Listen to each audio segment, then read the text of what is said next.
Welcome, welcome, welcome to episode 38 of the Couch Scouts podcast.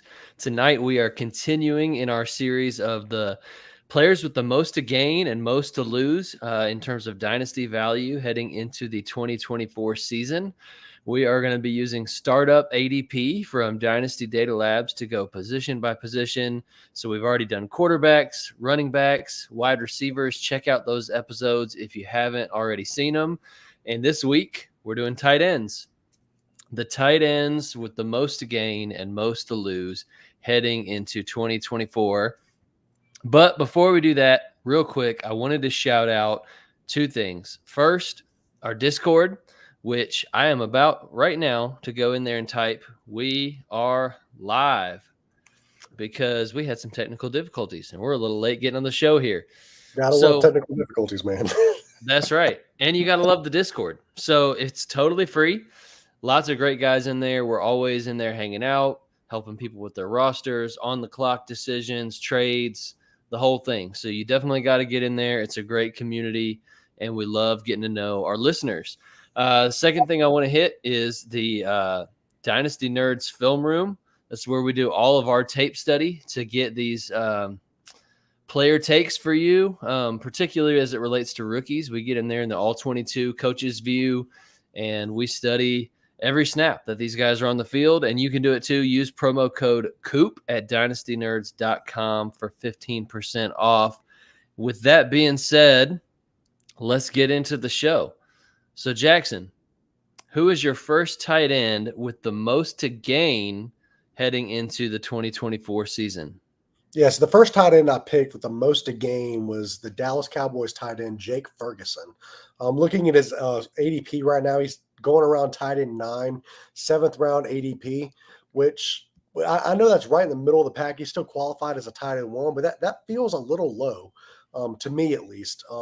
He had just a massive jump last season and is pretty much every statistical stat category you could have wanted him to have. He had got over 100 targets. He had 71 catches for 761 yards, 5 touchdowns. I mean, in his second sophomore season. Look, the fact of the matter is we know the tight end position is a position that you got to be patient on. These guys normally explode around year 3, and Jake Ferguson is stepping into his year 3 at the tight end position. He was the number 2 receiver on that team behind CeeDee Lamb. They don't really have anybody else behind him. Yes, I know they have Brandon Cooks, but I'm not a big Brandon Cooks truther. I think if Jake Ferguson can have the type of if he can take another statistical step forward, you're looking at a guy that could climb into the maybe second, third at the very least ADP, and somebody that can be a top 3 or 4 tight end. And he's somebody that, while he's in the middle of the pack, I don't really envision him staying there because Dallas loves to throw the ball, and they showed last season that Jake Ferguson is a big target for them. Yeah, I'm a little bit lukewarm on Jake Ferguson myself. I think he's just a guy. I don't see him ever being a difference maker for you at the tight end position. It's always been one of those where if you have like one of the top 3 tight ends, they're fantastic, and then 4 through 18 or whatever are just like 1 point per game separating, and there's like no difference. They're all just guys you can plug into your lineup and hope for the best. You're really hoping for a touchdown. I think Ferguson kind of falls into that category. Certainly, he had a really good season last year. I don't anticipate a drop off coming into this season. He's a young guy. Dak loves to throw to the tight end, but I just don't know if I see him having that kind of meteoric rise. I think he just, he slides right in where Dalton Schultz left, and Dalton Schultz was a good usable fantasy tight end, but was never a top 3. I think he might have even finished top 3 one season, but he was never a top 3 dynasty tight end, and I don't expect Jake Ferguson to be either. So I'm fine with this price. I could see him going up or down a little bit, but I kind of think he's just going to stay the same. But You see, I personally disagree with that because you look at, I mean, your top guy, Sam Laporta. I mean, I think nobody's going to argue consensus. He's tight end 1. Then you look at some of the guys that have historically been top 3 tight ends. I mean, Mark Andrews is coming off a devastating injury. He's getting older. Travis Kelce, who we're going to talk about later, is on the decline. There's some guys in there that have historically been top 3 tight end producers on your fantasy roster, that spot's starting to open up. And I don't really see. I know we're going to talk about some guys that later on they can rise, but I don't really see anybody that can really step into that position as much as I like Jake Ferguson from volume alone. I think is what I'm talking about here. I mean, he's garnered 100 targets last season. I don't see that changing anytime soon. I mean, by volume alone, I don't know why he can't be one of those guys. Yeah, I mean that's fair. There are guys above him that are dropping off. I just don't. I just think he is who he is. I don't think he's a star in the making. But we'll move on here. My tight end that I chose with the most to gain heading into 2024 is tight end 16 in terms of ADP, and that's Pat Fryermuth. He's got an 11th round startup ADP in 12 team leagues. So he's really cheap, like really, really cheap. I mean, some other guys going in the same range as him in terms of startups. You're talking about guys like Justin Fields, who may not ever be a starting quarterback again. Dallas Goedert, who's like 30 years old and I don't think has ever been a top 10 in his career. I mean, James Conner is 30 and most people think this is probably his last year. So Jalen Polk, who I think is going to be a total bust. Zach Moss. I mean, these are like gross names, and that's the range that Pat Fryermuth is going in. And I think he's a talented guy. I think he's been held back by his situation with Matt Canada and just a smattering of terrible quarterback play. And there was a huge target producer there in Deontay Johnson that is now in Carolina. So I think, I'm not a big vacated target guy unless you're actually talented enough to earn taking those targets away. And I don't believe in Roman Wilson.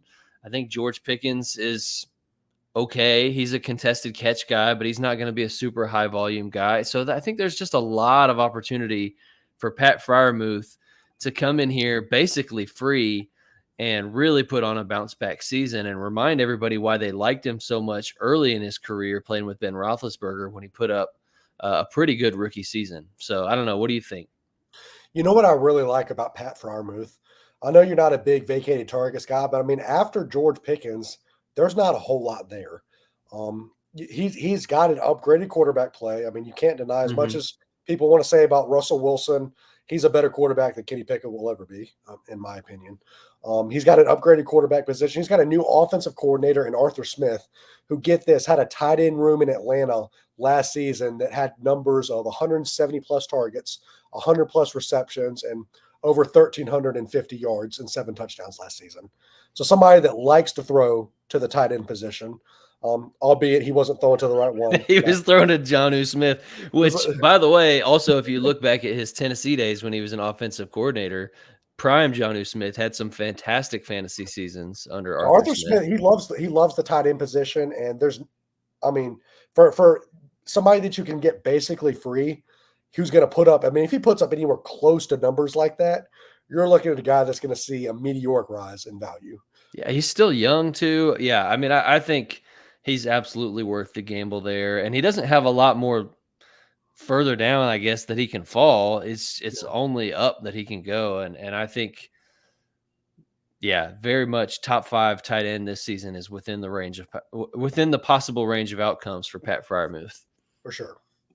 So, who is your second tight end with the most to gain this Yeah. season?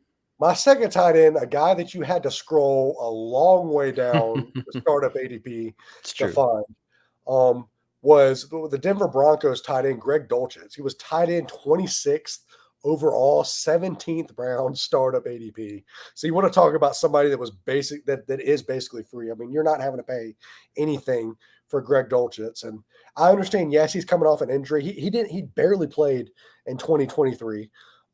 People forget in his rookie season when he was drafted, although he dealt with some injury issues his rookie season as well. So that's something you got to look out for. But he posted 5 tight end 1 weeks in his rookie season. You're looking at a team that's gotten rid of Jerry Jeudy. They've got Cortland Sutton, and then who do they have? I don't see a reason why Greg Dulcich can't vastly outperform tight end 26. He was a sleeper pick last season. I think he got injured, and a lot of people have forgotten about Greg Dulcich. I think that's a mistake. I think he's somebody that you can get free that's going to pay dividends for you. Yeah, and there was the whole weird thing where like, oh, what's the name of that scrub that followed? And I hate to call an NFL player a scrub because you can't make the NFL if you're a scrub, but you know what I'm talking about. He followed You talking Sean about Payton. Alberto?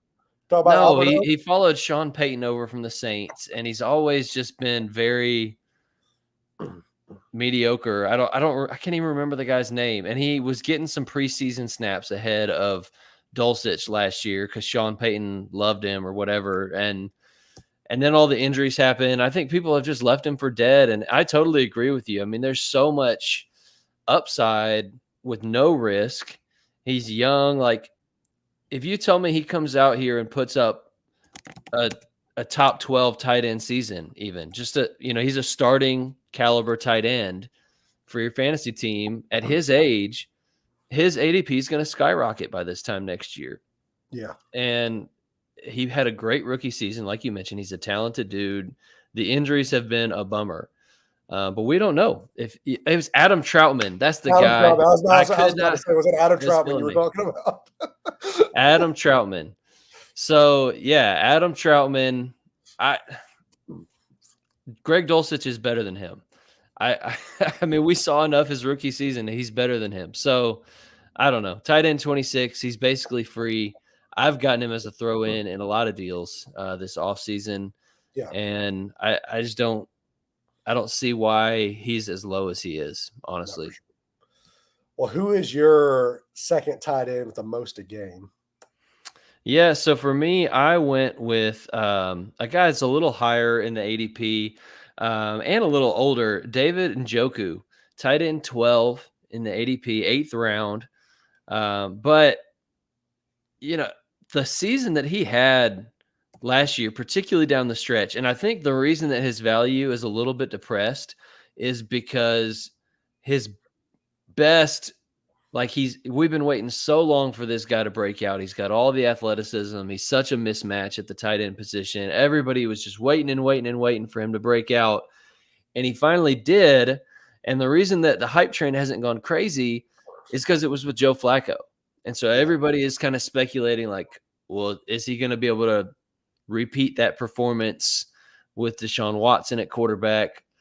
And the truth is we don't know the answer to that question. So could he go back to same old David Njoku that he was for the first 7 years or however many of his career? Yeah, that's totally within the range of possibilities. But, he was tight end 1, I think, down the stretch last year. I mean, he was every single week putting up monster stat lines. Well, so you want to talk about a guy. All I know is I had him in a tight end premium league, and he carried me for several weeks. I know, and he's only 28 years old. So, I mean, it almost reminds me of like Darren Waller had that really late career breakout and was 28 or 29 when he broke out. But he was very, very valuable for a good 3+ seasons before he fell off. And so I think Njoku, like if he comes out and plays like he did at the end of last year, not only is he going to be a difference maker on your fantasy roster, potentially a league winning type of player, but his dynasty value is going to skyrocket because now everybody's kind of, I don't know. I don't fully buy in. Is it real? Is it not real? Well, if he comes out and proves that it is real, that price is going to go way up. So I mean, there's room for that take to not pan out, of course, like any take. But I really think there's a lot of room for David Njoku to come out and really raise his value this season. No, for sure. I love that take. David Njoku is one of those types of players that I've kind of always held on to on my rosters in several leagues, and it finally paid dividends last season. So if he can come in and do what he did last season with Deshaun Watson, I mean, I don't see any reason why he can't have a rise in value and be somebody that can be a difference maker on your roster. That's exactly right. So let's move into some tight ends with the most to lose. But before we do that, we got some really exciting news. And if you caught last week's show, we teased it last week. But the CouchScouts are launching a website. this Let's go. fall, with the start of the football season, we're launching our own website. We're going to have membership options with all kinds of perks. We're going to have merch. So you want shirts, you want hoodies, you want hats, you want stickers, mugs. I mean, you name it, we got it. We're selling it. And some of our website membership options are going to include things like an all 22 film room that's heavily Devy focused, because there are a lot of really good film rooms out there. I work for the Dynasty Nerds film room, love it. They're heavily rookie focused. But, it's like if I wanted to go this time last year, if I wanted to go in and look for film on a guy like Tet McMillan or Luther Burden, you couldn't find it in the Dynasty Nerds film room because they're heavily focused on rookies, and those guys are Devy players. Well, we're going to make ours really Devy focused to kind of hopefully fill a need in the community, because I know there's a lot of Devy players out there that are like, man, I wish there was more all 22 on these guys. I mean, we're going to have our rookie guide included in that, one-on-one Zoom calls with us to get a consultation on your team, discounts on the merchandise, all kinds of good stuff in those packages. I think we're doing our absolute best to make it worth every dime and then some. And so anyway, really excited for you guys to get to check all that out here in a couple of weeks when we officially launch it. But be looking forward to that, because I know we are. So let's get into it. I'm looking forward to Go getting my ahead. stuff in the mail, man. Oh, I'm sure yeah. it's coming in the mail. I'm looking forward to getting it. Oh, yeah. Pretty soon you're going to be seeing us on this podcast with some Couch Scouts merch, because we got our samples ordered. They're on the way. They're being shipped. So maybe even next week, we'll see. We're going to be having some Couch Scouts merch on the podcast. So let's get into these tight ends with the most to lose. And who was your first tight end that you chose for this segment? Yeah, so the first tight end I chose, I know I'm going to strike a nerve in several members of the Dynasty community when I say this, but I chose Kyle Pitts, tight end 5, 4th round startup ADP. Look, I said it a couple weeks ago, and I meant every word when I said it. I'm going to start I've been burned by Kyle Pitts and Dynasty Fan Club, because it has got a load of people that can join and be a part of that club. You're looking at a season now. The simple fact of the matter is they've got a new quarterback in Kirk Cousins, who was better than the quarterback situation they had last season. They've got a new coaching staff. They don't have somebody that's going to throw the ball, as we said, to the tight end 2 on the roster, hopefully. So it is officially put up or shut up season for Kyle Pitts. And I have just been burnt too many times by Kyle Pitts to buy into this again. Look, I could potentially be wrong. It's one of those things where if I'm wrong, I'm okay being wrong. Because you look at somebody that has the most to lose in the Dynasty community, I don't think it's anybody but Kyle Pitts. I mean, this guy came in as the consensus, like he was a rookie, and people were looking at him as a top 3 tight end. And people have kind of carried that value with him his entire career. And we've been burned so many times. And I think this is officially the season where if Kyle Pitts doesn't do anything this season, you're looking at somebody that can drop dramatically in his value. Yeah, it's interesting. I think in some ways you could almost say that this most to gain, most to lose series has almost turned into like a buy sell, which wasn't the original intent, but it's like, I mean, we're choosing guys that we think will gain value or lose value, and those are good buys or good sells, right? So there is some crossover, but I would say in this case, it's like, I'm not even saying sell Kyle Pitts, because I'm not predicting that he will lose all that value. And I actually think he does have the potential to gain value, right? So he's going 4th round of startups right now. If he goes out and has the season that everybody's been waiting for all these years, I mean, you're talking about a guy that's going to be 2nd round in startup drafts this time next year. But like you said, because the history is there, if he disappoints again, man, like I agree with you. This is the year that like the excuses are going to run out. People are going to be fed up. I mean, this guy could plummet, I don't know, 6 rounds more in startups next year. I mean, he could be, we could be talking about him like we're talking about Greg Dulcich, like he's dead to me. And I hate it too, right? Because like there is so much of it. You can see both sides. You can see where he can rise, but like if he doesn't do it this season, like we've got a problem. Yeah. Well, if I had him, I would be holding for sure. I don't know. I'm with you. I just don't know if I can buy in. Um, but I'm not selling either. So, but objectively, I think you have to say he has a ton to lose this season. If he doesn't come out and do the thing, he has a ton to lose. I don't think there's any way around that. So, let's move on.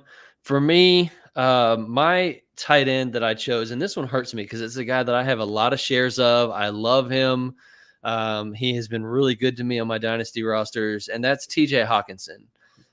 He is currently tight end 8 with a 6th round ADP. So actually, like, there's plenty of room for that to go up. You know, the only reason that it's that low is because of the ACL injury. But it was a late season ACL injury. I want to say he's like 29. I should have had it in front of me. I don't have it in front of me. He's getting up there in years. And, so you're talking about a guy that's going to miss half the season, maybe not look fully healthy when he does come back. And he's got an unknown at quarterback where he had Kirk Cousins feeding him the ball.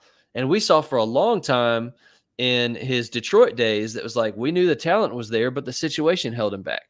Finally, he comes to Minnesota and he's the target hog that we always knew that he could be. And he's put up some monster seasons. But the situation's changed. I mean, they were one of the highest volume passing teams in the NFL with Kirk Cousins. And now, I mean, JJ McCarthy, we'll see. Like, he was barely asked to throw the ball in college. So it's hard for me to believe that he's just going to come in to the NFL as a rookie and all of a sudden be a gunslinger. Yeah. And you got a lot of mouths to feed there. I mean, Aaron Jones catches passes. Justin Jefferson's the best wide receiver in the league. Jordan Addison had an awesome rookie season. So between the age, the injury, the uncertainty at quarterback, I think, TJ Hawkinson, especially if he comes back and looks bad the second half of the year and he's not putting up numbers at his age, this is a guy whose value could plummet this season. See, I can see both sides of it. I hear everything you're saying, and I agree with everything you're saying. But then there's a side of it, like, does the rookie quarterback come in, and JJ McCarthy hasn't shown – now I'm not saying that he can't, but he hasn't shown that ability to throw deep down the field yet. Does he become a check down king and TJ Hawkinson's targets stay the same? We don't know. But I get what you're saying. Like, I'm right there with you. The potential is there for him to lose value. And it's more often than not something that's probably could potentially happen. If JJ McCarthy comes in and looks phenomenal, we're having a different conversation. But then Justin Jefferson's going to get his, Jordan Addison's going to get his. So how much is left over? Yeah, but you are talking about the guy that I believe finished tight end 1 overall last season. Yeah. So, let's say that the recovery kind of goes ahead of schedule. He doesn't miss much, if any, time, and he goes right back to that production. Then 6th round ADP is a steal. But there's a lot of risk there right now. There's a lot of risk, a lot of room for him to fall if things don't go right. So, when a guy's an older player, people are just really quick to give up on him. Yeah. And I think the point of this series, most to gain and most to lose, is what we're trying to do is point out the potential, the nightmare areas that you got to think of. Anybody has the potential to be wrong, but this is something for TJ Hawkinson that you got to be aware of, and you got to keep it in the back of your mind. The potential is there for him to lose value. Yep. So, all right, we got this is the name that I think everybody probably knew was coming. It's a little too easy when this is the topic, but who is your tight end, your second one with the most to lose? Yeah. So I'm hoping no Swifties are listening to the show, but look, you got to say it, right? I mean, he's the one tight end that everybody knows has got the most to lose. It's Travis Kelce, right? You look at him right now, and he's going as tight end 7, 5th round ADP, which, the fact of the matter is last season was not his best season. He took a statistical drop last season. He did not look like the Travis Kelce that was tight end 1 perennially. He's 34 years old. Like we've said it on the show before, the simple fact of the matter is that this cliff comes fast for these guys. And Travis Kelce's already talking about he's got a few years left and he's going to retire. So, you're looking at somebody that, for better or worse, has seen his better days. And he's had a great season. He's been one of the best tight ends in the history of the NFL. So don't take anything away from what Travis Kelce has done, but he's got the most to lose. Like, I can't see, even after this season, him carrying that 5th-round ADP into next year's drafts. I mean, that seems unrealistic to me that he would get that high a draft capital. So he's easily, I mean, he's the obvious duh pick, right, from tight end with the most to lose. Yeah, I will say this though. I mean, he's been defying history for years now. And so, I mean, it's been like 3 or 4 straight years now that you could have that people have probably been highlighting him in segments just like this one. Yeah. Because I mean, 3, 4 years ago, he's on the wrong side of 30. And most people are like, okay, 30 is kind of the age cliff for tight ends, right? And so he has been defying history for a while. We know Father Time is undefeated, and eventually it's going to come. And his ADP keeps creeping lower and lower and lower. It's like, okay, he was, I think he was a 3rd or 4th round startup pick last year. Now he's a 5th round. And so as long as he keeps producing, those drops will be like mild drops, just appropriate. Like, okay, he's a little bit older now, so we're going to drop him a little bit. But as soon as he comes out and has a year where he doesn't produce, the bottom's going to fall out. I mean, you're talking about 5 or 6 round ADP drop potentially. I mean, you look at his ADP. He has nothing to gain and everything to lose. He's not gonna creep back into a 1st round, 2nd round startup ADP again in his career. He's got nowhere to go but down. That's true. And we said the same thing about Christian McCaffrey.